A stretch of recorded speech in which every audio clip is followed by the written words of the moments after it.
সুপ্রিয় দর্শকবৃন্দ, আমরা দাঁড়িয়ে আছি দাগনভূঞা উপজেলার ৭ নং মাতুভূঞা ইউনিয়নের উত্তর আলীপুর গ্রামে। এখানে আমার পেছনে যে ঘরটি দেখছেন এটি হচ্ছে প্রবাসী সিরাজ সাহেবের ঘর। এখানে আমরা এসেছি একটি তথ্যের ভিত্তিতে যে সিরাজ সাহেব প্রবাসে থাকে দীর্ঘদিন। তার ভাইয়েরা ওনাকে না জানিয়ে ওনাদের যে পারিবারিক পৈতৃক সম্পত্তি যেখানে ইচ্ছা সেখানে বিক্রি করছেন এবং ওনার বোনের জামাইরা মিলে ওনার একদম ঘরের সামনে, যেটা স্বাভাবিকভাবে সমঝোতার ভিত্তিতে যে কাজটা হয় যে আপনি এদিকে নেবেন আমি সেদিকে নেব, কিন্তু সেটা না করে যেখানে ইচ্ছা স্বেচ্ছাচারিতার সহিত জমিগুলো বিক্রি করছেন, দখল করছেন, নষ্ট করছেন। তিনি প্রবাস থেকে এসেছিলেন, তাদের সাথে সমঝোতার চেষ্টা করেছিলেন, বোনদের জমি যে কিভাবে দেয়া যায় সেটার চেষ্টা করেছিলেন, কিন্তু তখন ওনারা বসেননি। এখন উনি যখন প্রবাসে চলে গেছেন, স্বেচ্ছাচারিতাভাবে যেখানে পারছেন সেখানে জমিগুলো বিক্রি করে দিচ্ছেন ঘরের সামনে বিভিন্ন গুরুত্বপূর্ণ পয়েন্টে। এটা নিয়ে তিনি প্রবাস থেকে ফেনীর তালাশের সাথে যোগাযোগ করেন এবং তিনি এই বিষয়টা জনগণের সামনে তুলে ধরতে চান, যেহেতু তিনি দেশে নেই, কিছু করতে পারছেন না। এলাকাবাসী জানাচ্ছিলেন যে আসলেই কবরস্থান, বিভিন্ন গুরুত্বপূর্ণ জায়গা যেখানে মন চাচ্ছে কোনো যোগাযোগ ছাড়া তারা বিক্রি করছে। আমার কোনো ডাকেও নাই, বলেও নাই, কিছু বলে নাই। তাদের ইচ্ছা মতো তারা জমিগুলো বিক্রি করছে।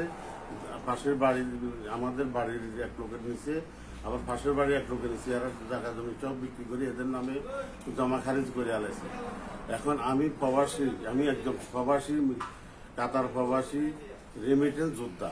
আমি দাগনভূঞা থানার উত্তর আলীপুর গ্রামের গণ্যমান্য লোকদের কাছে আমি ইনসাফটা চাইতেছি।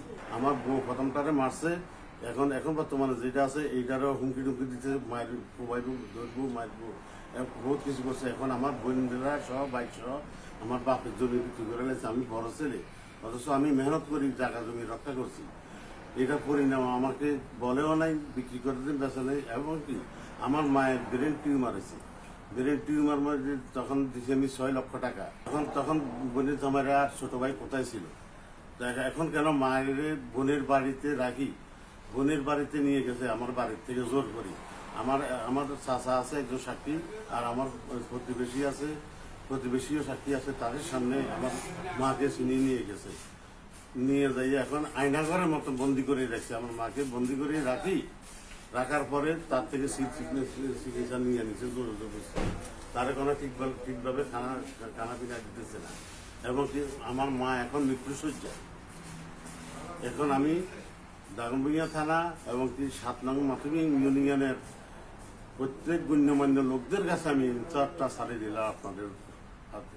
আমি একজন প্রবাসী, আমার মুখ দিয়ে কথা আসতেছে না। আমি ৩৬টা বছর হাঁটি ভাঙ্গা মেহনত করার পরে আমি পরিণাম কি পাইলাম? পরিণাম আমি কিছুই পাইলাম। আমার বউ হারাইলাম, আর আমার ঘরের মধ্যে যত মাল সামাল সব নিয়ে গেছে। 2টা আলমারি, হান্ডি, পাতিল, প্লেট যা আছে কিছু নাই।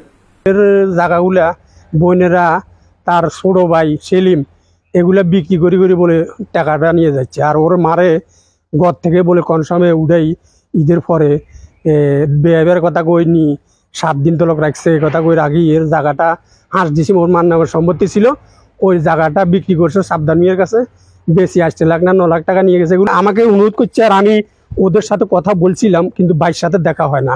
ওর বোনের জায়ের সাথে কথা বলছি, আর বোনের জায়ে বলছে আমরা হকামু আঙ্গুর জায়গা আমরা বেশি নিয়ে আসতেছি। আইলে না আপনারা আমাকে এলাকাবাসী লোক আছে আমাদেরকে জানান স্যার, আমরা কিছু বিক্রি করি না বলছি, কিন্তু হে আমাদের কথা পাত্তা দিচ্ছে না, আমাকে গ্রহণযোগ্য করে না। তখন এ বাড়িতে নাই, এর ওয়াইফের উপর বলে মারধর করে, অত্যাচার করে, আর জায়গা বেশি বেশি টাকা নিয়ে যাচ্ছে। এটা কি ধরনের কথাবার্তা আমরা তো বুঝি না। সম্পত্তিগুলো তো এখন বড় ভাইয়ের বাপের সমতুল্য, বা বাইকে যাওয়ানো এখন উচিত ছিল। যারা কিনে তারাও জিজ্ঞেস করে না, হেরাও জিজ্ঞেস করে না, কোনো লাগছে এটার কোনো ওয়ারিশ নেই, বিক্রি করি টাকাগুলো নিয়ে যাচ্ছে। এই হলো কথা। এখন প্রবাসী হিসেবে, প্রবাসে থাকে, আমাদের কথা প্রতিনিধি এলাকার হিসেবে জানা, এও আসক, আসলে এটা একটা সমঝোতার মাধ্যমে আসতো।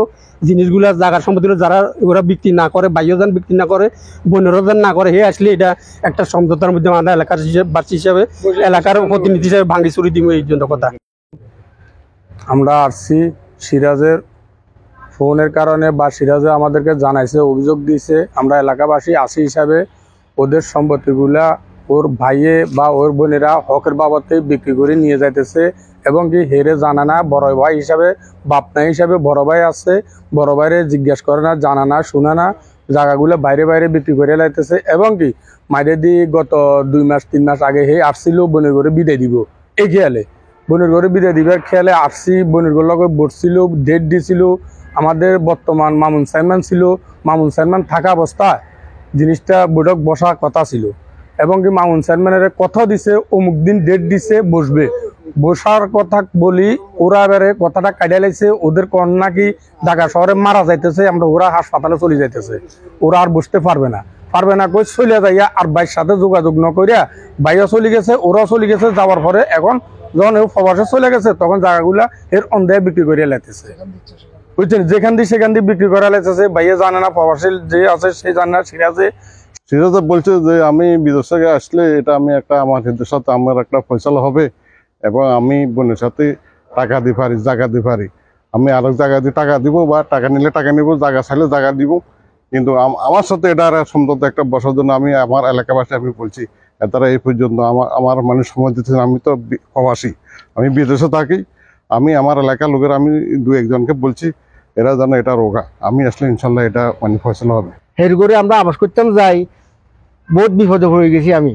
আমার বাইরের গুরুত্বপূর্ণ জায়গা দরকার হলে আমার সম্পত্তি আমরা কিনে রাখুন, আমরা না ভাইলে বাইরের লোকে নিব, কিন্তু আমরা তো জিজ্ঞেস করে নাই। কিন্তু আমরা কথা হিয়া নাই করে আবাস করবার যাই চাইছি, ভাই বোনের কোনো রকম মিলাইবার বাইয়ে বাই আবাস করবার চাইছিলাম, কিন্তু এরা আবাস না হইয়া এখন আমরা উল্টা শত্রু হয়ে গেছি, বুঝলেন। আমার সাথে কেউ যোগাযোগ করা